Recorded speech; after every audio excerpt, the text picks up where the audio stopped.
हाय दोस्तों, मेरा नाम प्रकाश राणा और आज की कहानी उन सभी लोगों के लिए है जो अपने लाइफ में 100% ट्राई नहीं करते और जो है उसी में हैप्पी रहते हैं। एक बार एक गुरु और उनके शिष्य एक गांव से गुजर रहे थे। गांव में चलते हुए उन दोनों को जोर की प्यास लगी हुई थी और वहाँ बहुत बड़े खेत के बीच उन्हें एक छोटा सा घर मिला। घर के चारों ओर खेत में कुछ भी फसलें नहीं थी, तो गुरु और शिष्य को लगा कि ये कैसे लोग हैं जो इतनी अच्छी जमीन होने के बावजूद भी खेत में कुछ नहीं लगाए। गुरु और शिष्य ने घर के सामने जाकर जोर की आवाज़ लगाई तो अंदर से एक आदमी निकला और उसकी पत्नी भी निकली और उसके पीछे उसके 2 बच्चे भी आए। सबका हालत देख गुरु और शिष्य को ये अंदाज़ा हो गया कि इस आदमी की ज़िंदगी बहुत मुश्किल से गुजर रही है। गुरु बहुत विनम्र से बोले, क्या हमें थोड़ा पानी मिल सकता है?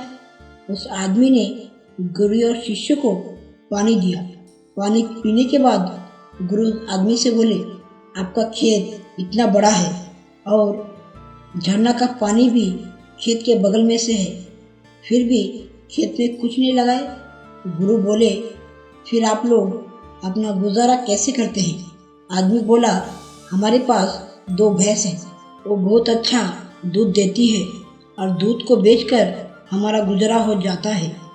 गुरु ने देखा कि अंधकार होने वाला है, तो गुरु ने निश्चय लिया कि आज की रात इस आदमी के घर रह जाएंगे और गुरु ने उस आदमी से अनुमति ली और वहाँ दोनों यही रुक गए। और आधी रात को गुरु ने शिष्य को धीरे से कहा, उठो और चलो और हमें चलने से पहले 2 भैंसों को ले जाना है और दूर कहीं छोड़ देना है। शिष्य को गुरु की बात पर यकीन नहीं हो रहा था, क्योंकि जिस गुरु ने हमेशा अच्छाई का पाठ पढ़ाया है और अच्छाई का मार्ग में चलने को कहा, और आज उसी गुरु ने उसे किसी का बुरा करने को कहा है और वहाँ गुरु को बहुत मानता था, इसलिए गुरु के बातों को टाल नहीं पाया और गुरु के कहने के मुताबिक शिष्य ने भैंस को दूर ऐसी जगह छोड़ा जहाँ से आना मुश्किल था। और यह घटना शिष्य के मन में घर कर गया था और इसके 7-8 साल बाद जब वह शिष्य विद्या ग्रहण करके गुरु बन गया तो उसने पहला अपने आप से हुई गलती को सुधारने के लिए उस आदमी के घर जाने का निश्चय किया और उसकी आर्थिक मदद करने के लिए रवाना हुआ। और उसने जब उस स्थान पर पहुंचा और वो चौंक गया, क्योंकि वहाँ चारों ओर फल के बगीचे थे, बहुत सारा फल लगा हुआ था और एक बड़ा सा आलीशान घर बना हुआ था। उसने सोचा कि शायद वो आदमी खेत बेचकर कहीं चला गया होगा अपना भैंस खो जाने के बाद, इसीलिए वह वापस अपने आश्रम लौटने लगा। अभी उसकी नज़र उस आदमी पर पड़ा। शिष्य बोले, शायद आपने मुझे पहचाना नहीं, मैं और मेरा गुरु आपके घर आए थे। यहाँ सुन, वह आदमी बोला, मैं आप लोगों को कैसे भूल सकता हूँ? उस दिन को आप बिना बोले मेरे घर से चले गए थे और मेरा भैंस भी पहले कुछ दिन क्या करूं समझ नहीं पा रहा था, क्योंकि मुझे अपने परिवार को भी संभालना था और फिर मैंने खेती करना चाहा, पर मेरे पास पैसे नहीं थे।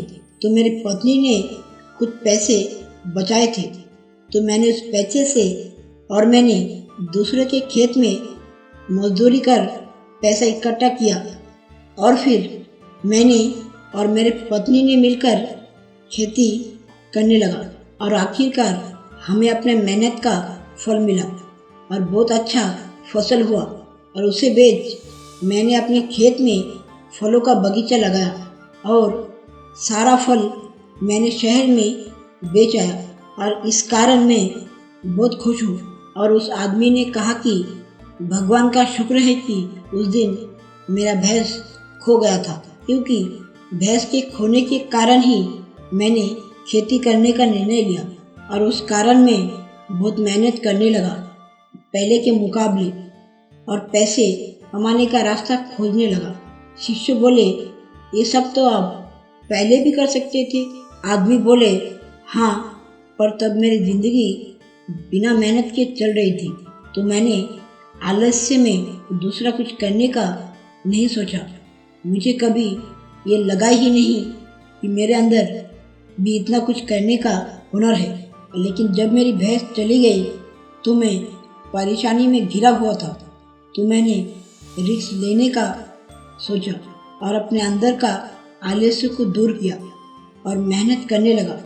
और मेरी मेहनत रंग लाई, जिसके कारण मैं अपने परिवार को एक अच्छा जीवन दे पा रहा हूँ। और मैंने ठान लिया था कि अब तो किसी भी हाल में मेहनत करना ही करना है। दोस्तों, इस कहानी के माध्यम से मैं कहना चाहूँगा कि सोचिए कि आपके ज़िंदगी में तो कहीं ऐसा भैंस नहीं है जो आपको आपका मंजिल तक जाने से रोक रही हो।